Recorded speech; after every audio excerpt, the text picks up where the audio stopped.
視聴者の皆さん、おはようございます。いつもご視聴ありがとうございます。エリックです。今日は2026年4月3日金曜日の続きで、ハワイツーリングパート3最後の動画になります。前回は淡路島をいろいろ見て回りながら、ほぼ半周して淡路島の南端手前に来たところまでお届けしました。今回は引き続き南淡路市の海沿いの爽やかな道から動画をスタートしたいと思います。いやー気持ちいい。さすがにもうここら辺までは一般の人も来ないんですね。好き好んでこんなとこ走るやつはいねえんだろう。多分ツーリングライダーぐらいしか。なんか暖かそうな海の色になってきたっすね。左手にハブ港が見えてきました。沼島にはこちらから小さなフェリーで渡ることができます。あー最高。気持ちいい。ハブ港を越えると道路の海抜が少し上がってとても見晴らしが良くなります。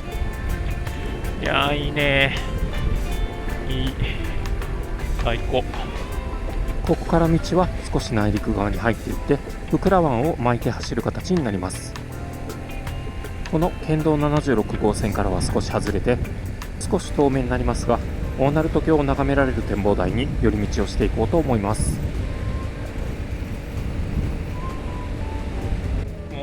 オール玉ねぎですねこれ。マジで玉ねぎだらけですよ。これ全部玉ねぎだこれ。さすが淡路島、玉ねぎの島ですね。こんなとこにホテルがあるんだ。来たー、これか。南淡路展望台は福良湾の東側の南端にあって、対岸に大鳴門橋を望むとても見晴らしのいい展望台です。ただ下の広場に降りると生垣で見通しが悪いので、景色は道路から眺める形になりそうです。遠くに淡路島の南端である戸崎から四国側の間崎をつなぐ大鳴門橋の全景を望むことができます。戸崎の手前に大園島、戸崎、大鳴門橋、橋がつながっている先も実は島で大毛島と言います。有名な渦潮渦巻く大鳴門、四国側の大毛島や島田島と四国の間の海峡が小鳴門と呼ばれます。南淡路展望台につながるワインディングも結構面白いので、ツーリング途中のコースに入れてみるのも良さそうですよね。展望台からワインディングを駆け下りて福良湾の最奥にある福良の町に向かいます。展望台もそうでしたが、もうちょっと植生の高さが低ければなぁと思うところはあります。そうなれば見晴らしが良くなって景色もおそらく絶景なのにちょっともったいない感じはしますね。まあそうなると今度は風の問題とかもあると思うので難しいところなのかもしれません。県道25号線に入り福良湾沿いを北上していきます。高台から降りていくと視界がパッと開けて遠くに福良の町を見下ろすことができます。わあいいね。なんかどことなく呉の町を思い出しますね。いやめっちゃなんか呉とか三原とかここら辺の感じがする。山陽には瀬戸内海の方向、南に向けて広がった湾になった地形が多いからでしょうか。いやでもツーリングルートとしては最高っすね。本当にめちゃくちゃ楽しい。福良の町ですね。ここら辺に道の駅福良ってあるんですけど、足湯とかもあるんですよね。でちょっと寄りたかったんですけど時間がかなり押してきたんでちょっと諦めようかな。どうしてもね小野黒神社とイザナギ神宮は行きたいんで57だ37じゃなくて距離が77,777になりました。道の駅福良に到着しましたが、残念ながら今回は立ち寄らずにスルーすることにします。次回淡路に来た時は必ず足湯に入りたいと思います。ちなみに大鳴門橋の渦潮クルーズ船はこちらの道の駅福良から乗ることができます。四国がはっきり見えてきたっすね。ここら辺地形すげえな。県道25号線渦潮ラインを外れて道の駅渦潮に向かいます。うわーいいね。この感じたまらんね。腹減った。鳴門大橋が見えてきましたね。今は淡路島の一番下のとんがってるところに向かってます。うわー、すごいすごい。瀬戸内海もね、穏やかつめっちゃ広いよね。すごいね。スケールがでかいね。今日はちょっと渦潮の歩道は行けなさそうっす。時間がなさそうだ。やっぱりがっつり楽しむには2日間いるっすね、淡路島は。これでも結構はしょったんすけどね。でも2日あったらもっと見れるってことだから、あれか、やっぱ1泊どっかで取ってで2日で回るべきなんだな。ぐるっと回ってみましたが、バイク置き場が見当たりませんでしたので、端っこに止めることにします。道の駅渦潮に到着しました。2025年にリニューアルして、とても綺麗な道の駅になりましたね。道の駅の裏手からは、大鳴門橋とその直下に渦巻く渦潮を間近に眺めることができます。施設内にはお店もたくさん入っていて、子供向けの展示や来場者をいろいろ楽しませる工夫がしてありました。さて、いよいよ今回の旅の目的の一つである淡路島バーガーを食べようと思います。淡路に来る前からオニオングラタンバーガーを食べたくて来たので、迷わずこちらを注文しました。10分ほど待ってトレインに乗って出てきた淡路島バーガーのセットを持って外のテラス席に座ります。持った感じ、とてもボリュームがあって、包み紙を開けた瞬間、ふわっと玉ねぎのいい香りがしました。食べた感想は後ほど走りながらレビューしているので、そちらでお楽しみください。道の駅渦潮を後にして、次は小野黒島神社があるエリアに向かいます。道の駅渦潮に行ってきました。お昼ご飯、淡路バーガーのうちのオニオングラタンバーガーを食べました。いやー、最初値段びっくりしたんですけど、実は飲み物セットだったですね。オニオンバーガーとオニオンリング、選べたですね。ポテトとフィッシュフライみたいなやつとオニオンリングとどれか選べて、飲み物も何種類かから選べて、自分はクラフトジンジャーエールを頼みました。いやー、うまかったなんかオニオングラタンバーガーだったんで、めちゃくちゃグラタンなのかなと思ったら、全然そんなことなくて、ちゃんとグラコロと一緒でグラタンのフライが入ってたんですけど、その中もね、割としっかりしてて、すごい玉ねぎ風味でめちゃくちゃ濃かったですね、玉ねぎ。いやー、美味しかった。グラコロみたいに本当にグラタンだけじゃなくて、多分ポークパティかな、入ってたんですよ。グラタンの下に焼いた玉ねぎが入ってて、その下にポークパティかな、入ってて、割と食べ応えがありました。めちゃくちゃボリュームあったし、いや、うまかったっすね。グラタンだけじゃなかったっすね。しっかりパティの食べ応えもあって美味しかったっす。値段がね、ちょっと人によっては高いなって思うかもしれないですね。飲み物付きとはいえ2100円か、結構な金額だなとは思いますよね。今からは海沿いを北上するのをちょっと一旦諦めて、小野黒神社の方にね向かおうと思ってます。小野黒神社とその周りにある天の木橋とか、名前が出てこない芦原の国か、芦原の国とかね。芦原の国って何ぞっていうと、神々がいる場所っていうのが高間ヶ原、もしくは高間の原っていう呼ばれ方するんですけど、その天上世界の下にある人間が住む世界が芦原の国。芦原の国、なんかもう一個呼び方があったと思うんですよね。芦原の国だけじゃなかったはず。何やったっけな。もう一個あるんですよ。で、そのそばにね、まほろば神社があるんで、小野黒神社か。下調べが不十分ですいません。おぼろげな記憶を頼りに喋ってます今その神社によって、その後イザナギ神宮に寄ります。で、あとはもう夕日見ながら帰ろうかなみたいな、時間があったら寄れるとこ寄ろうかなみたいな感じです。国道28号線を走って南淡路市の北部まで一気に北上します。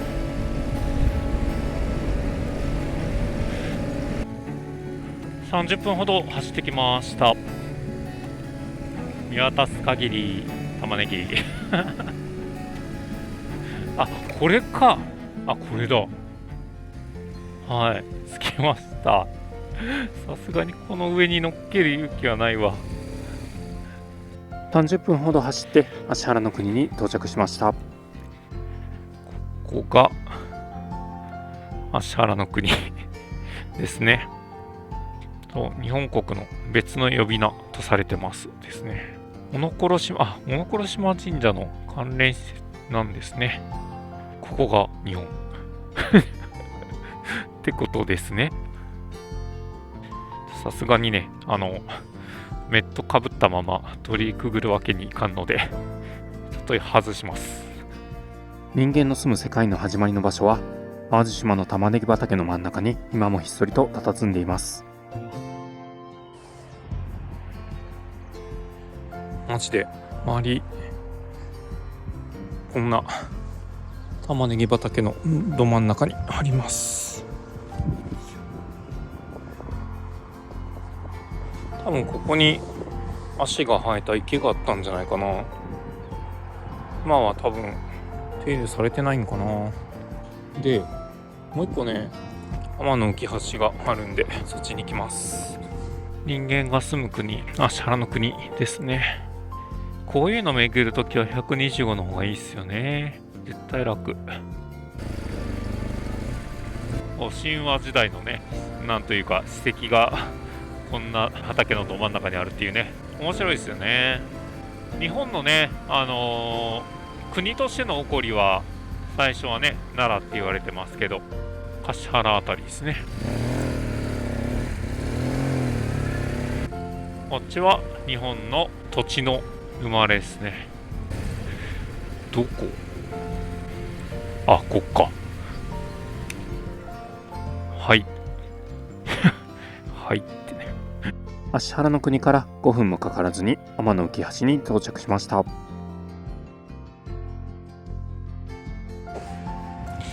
短絡的な思考をして橋的な形状のものがあるのかと思っていましたが、天の浮橋というぐらいなので名前の通り地上にあるわけがないんですよね。それがあるというのであれば芦原の国の中でももっと天に近い場所のはずです。普通に民家の裏庭いいよ。天の浮橋って書いてますね。はい、というわけで日本のね、土地が一番最初に生まれた場所と人間が住む世界を見に行ったわけですけど、一方は民家の中にあり、もう一方は畑の中にあるっていうね、なかなか面白い。まあ逆に言えばなんかこう日本人にとって神話ってやっぱ身近なものなんだなっていうのは思いますよね。まあまあ天皇家もね、血筋たどったら神になるわけですから。まあっていうか天皇陛下は荒人神なんで神様ですからね。昭和天皇の人間宣言により法的には荒人神ではなくなっています。あれか、おのころ神社の鳥居ですね。おのころ島何個あるねん神話時代の話ですからね。まあどこやねん言うでもしゃあないですね。到着。よし、仕事止めさせてもらおう。おのころ島神社は兵庫県南あわじ市にある日本神話国生みの舞台とされる神社です。イザナギの命とイザナミの命の夫婦神を祭り、縁結び夫婦円満のご利益で知られています。規模としては大きい神社ではありませんが、日本の生まれに深く関わりがあることから全国からたくさんの参拝者が訪れています。国生みには石霊も深く関わりがあって、この石霊石はまさにその場面に登場する石だそうです。新しく縁を授かりたい場合、今の絆をより深めたい場合など、作法に倣ってお祈りを捧げます。一応私も新しい縁をもらえるように祈っておきました。こちらには夫婦神の間を取り持ったくくり姫の命も合祀され、縁結びの神様として信仰を集めているそうです。ご神木も祀られているのですが、もう枯れてしまった後のようでした。ただその残った木片が小屋の中にあるんですが、朽ちてなお何とも言えない迫力を感じました。おのころ島神社を後にして再び海沿いのルートに戻ります。カメラのバッテリーを充電するため少々場面が飛んでしまいます。ご容赦ください。五色浜五色浜ってことは5色の何かがあるんだろうけど、何なんだろう。調べてみたところ、ちゃんと5色の大きな岩が浜辺に並んでいるみたいで、こちらも国生み神話でおのころ島ができた後の名残でできたということでした。淡路島は本当に至る所に神話に関係するスポットがありますね。程よい気温とさすがにちょっと疲れてきて眠気が出てきました。あー爽やか。だんだん日が落ちてきましたね。実はというか昼ご飯食べた後ぐらいから眠気は感じてたんです。出かける日の前日はテンションが上がってどうにも寝つけないんですよね。途中淡路バイクン堂によって家族へのお土産を購入しました。こちらでは甘茶香という少し甘い香りのするお香が名物として販売されています。充電の都合で再びワープしましてイザナギ神宮までやってきました。駐車場は鳥居を通り過ぎて参道の横の細い道沿いにあります。今回も邪魔にならなそうな隅っこに止めさせていただきました。こちらは名前の通りイザナギの命が祀られている神宮で日本最古級の古社となっています。小野頃島神社などが国組を主に伝承しているのに対して、こちらはイザナギの命の隠れ宮、対の地として今に伝えられている場所になります。神宮という名前を冠してはいますが、敷地は広すぎず程よい規模でお参りもしやすいです。早速参道を歩いて拝殿にお参りをさせていただこうと思います。海辺で夕焼けを撮りたいのもあって時間を気にしているからか早足になっていてすみません。参道に橋があると遠回りでもついつい通りたくなりますよね。自分だけでしょうか。古からの歴史を感じながら拝殿までの道のりを歩いていきます。次に手水舎長津屋で手口を清めます。この手水舎もとても立派ですよね。こちらの手水は長寿の象徴である亀の石細工があしらわれていますね。この一直線の通路は神事などで馬を走らせるための馬場と呼ばれる場所になります。岩田吹きの立派な正門をくぐって境内地の拝殿にお参りをさせていただきます。拝殿もとても立派ですね。こちらは日和田から胴吹き屋根に改修されているようでした。この時は平日の夕方でしたが、まだまだたくさんの参拝客の方がお参りをされていました。境内には伊勢の神宮内宮の養拝所が設けられており、内宮と同緯度の位置になっているそうです。兵庫県の指定天然記念物でもある夫婦の大楠は見上げるほどの高さがあります。樹齢は約900年、樹高は30メートルを超えるそうです。イザナギ神宮のご神木でもあります。夫婦円満、安産子宝、良縁縁結びなどのご利益があるとして厚く信仰されているそうです。大楠のすぐそばにある岩楠神社には夫婦神の子供である照子の命が祀られています。この日は神前結婚式が執り行われており、本殿前にて神楽の奉納が行われていました。東門を通って淡路ストレー社にお参りをさせていただこうと思います。淡路ストレー社は淡路島出身の英霊8000余りの柱をお祭りする神社になります。合わせて遺品館には最新の遺品や軍役資料が展示されています。境内の東の端にひっそりと鎮座していますので、門内を回った後にぜひこちらにもお立ち寄りください。再び馬場を通ってそろそろ戻ろうと思います。西日が差してとても綺麗ですね。こちらから見る正門、拝殿、本殿もとても荘厳で神聖な雰囲気を感じますね。神社の池にはつきものである縁起物の鯉と亀がこちらにもたくさんいました。駐車場の横に赤霊の里というお土産物屋さんもあるんですが、今日は閉まってましたね。淡路島は国生みの舞台でもあり、つまりは私たちが今日生きている日本のルーツになる場所です。改めて自分の生活の基盤になっている日本という存在を見直すいい機会になりました。静かで落ち着いた雰囲気の中、雅楽を聴きながらとてもいいお参りをすることができました。あれは何城なんだろう。淡路城かな。さっき書いてたんですよね、淡路城って。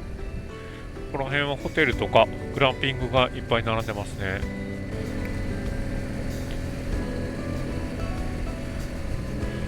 なんかおしゃれ。眠気が限界に近かったので、休憩しつつ夕日を眺めるために登れそうな防波堤を探しています。たまたま見晴らしが良さそうな道路が目についたので、とりあえずそちらに向かってみようと思います。生波漁港という漁港の端にあった防波堤がちょうど良さそうなので、ここで休憩することにしました。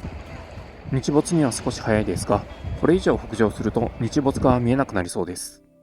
タイムラプスモードでカメラを回して、自分はその横で横になって目を閉じていました。しっかり眠りたい時はいつも波音とかの自然音と焚き火の音を聞きながら寝ているんですよね。本物の波の音を聞きながらとか贅沢だなぁと思いつつ、ボケーと空を眺めていました。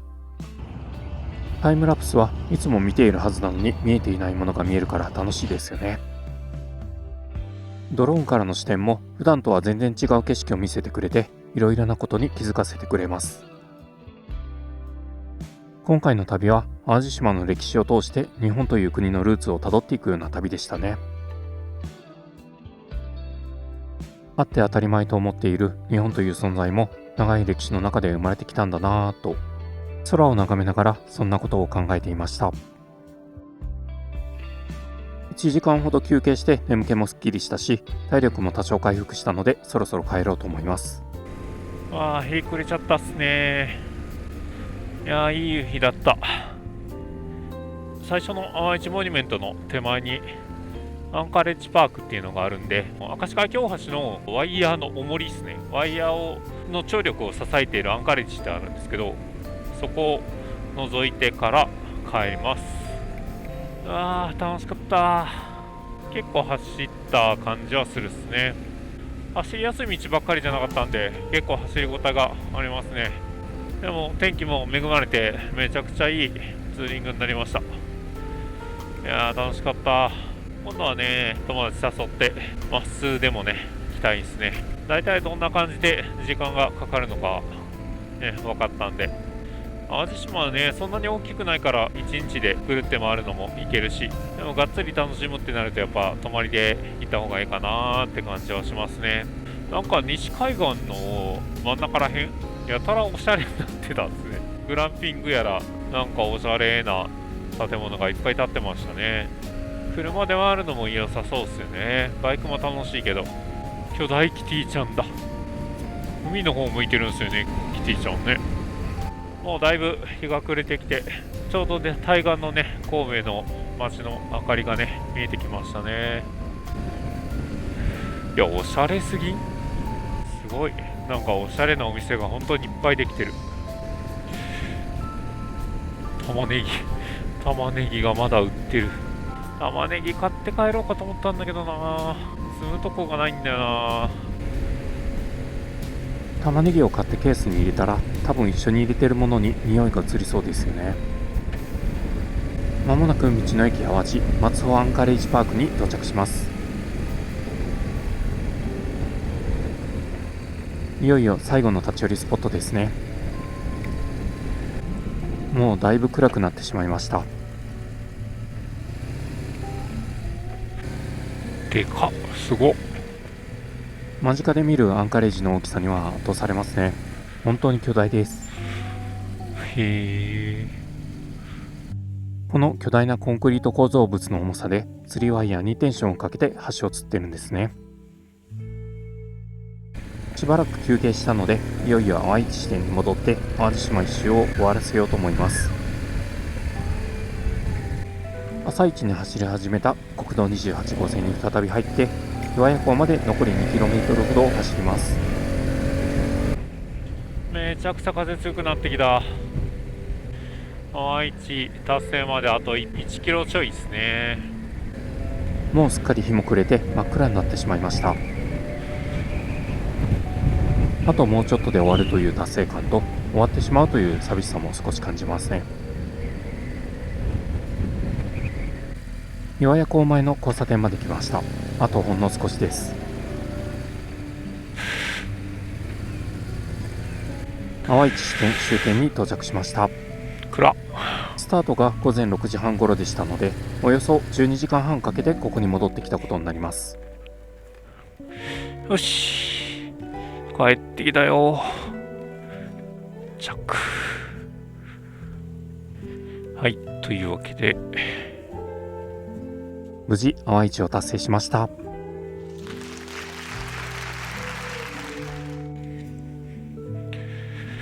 達成しましたわよ。多分同じく淡市を終えたライダーさんが来られました。お大変です。よし、お疲れ様です。さて無事淡市達成したので、あとはゆっくり帰るだけです。思ったより体が疲れていますね。結構歩いたのもあると思います。こういう疲れている時は R1100S の安定性がとても頼りになります。多分この疲れている状態だとデュエルの元気なエンジンはしんどいんだろうなと思いますね。なぜか住宅地の間のやたら急勾配な坂道を登らされて、もう間もなく高速の乗り口になります。よし、帰るべ。思ったより体は疲れてるみたいですね。最初と同じく淡路第一料金所から神戸淡路鳴門自動車道に入ります。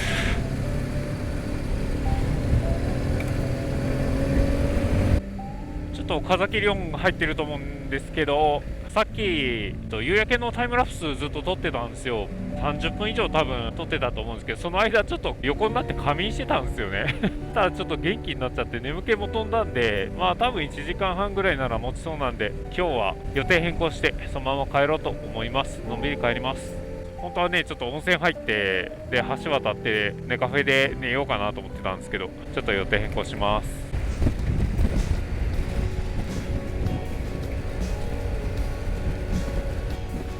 だいぶ風が強いっすね。今日はピンク色なんだね。ああ、綺麗綺麗。いやー、夜景が綺麗ですね。下道でも帰ってもいいかなと思ったんですけど、眠くなったらちょっと危ないんで、このまま上で帰ります。六甲山の夜景とかもね、見れそうなんで、ちょっと楽しみですね。カメラに映ってるんだろうか。肉眼だとめちゃくちゃ綺麗なんですけどね。あー、楽しかったな。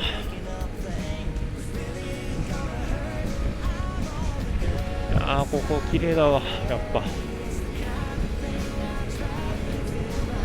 いい、すごい綺麗。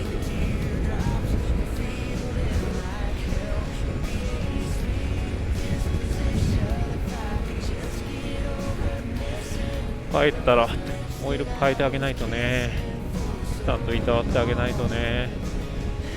本当調子よく走ってくれてるんで、マジで助かるっす。本当に至って普通に走ってくれるので、たまに30年前のバイクだってことを忘れそうになります。これからもちゃんと大事にしようと思います。六甲の夜景ね、上から見ても綺麗ですけど、こう下から斜面見上げてもね、綺麗なんで、何なんだろうな、このおしゃれ感いやー、綺麗だね。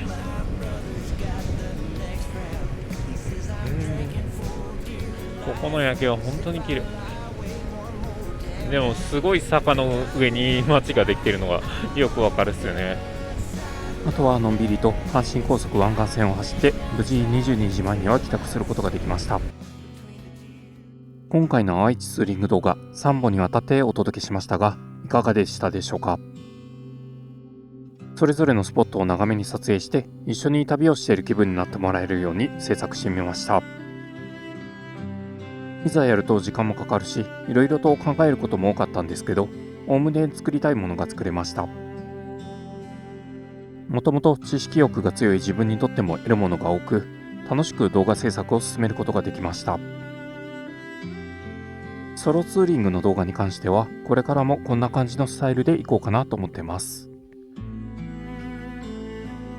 もちろん、ただ走るのを楽しみたいだけの時は、シンプルな動画を作ることもあるとは思います。視聴者の皆様には、お好きな動画を自由に選んで見ていただいて、楽しんでいただければ幸いです。本格的に動画を制作・投稿し始めて1年で250名の方に登録していただけました。本当にありがとうございます。皆様への感謝と記録の意味も込めて字幕に残しておこうと思います。それではまた次の動画でお会いしましょう。バイバイ。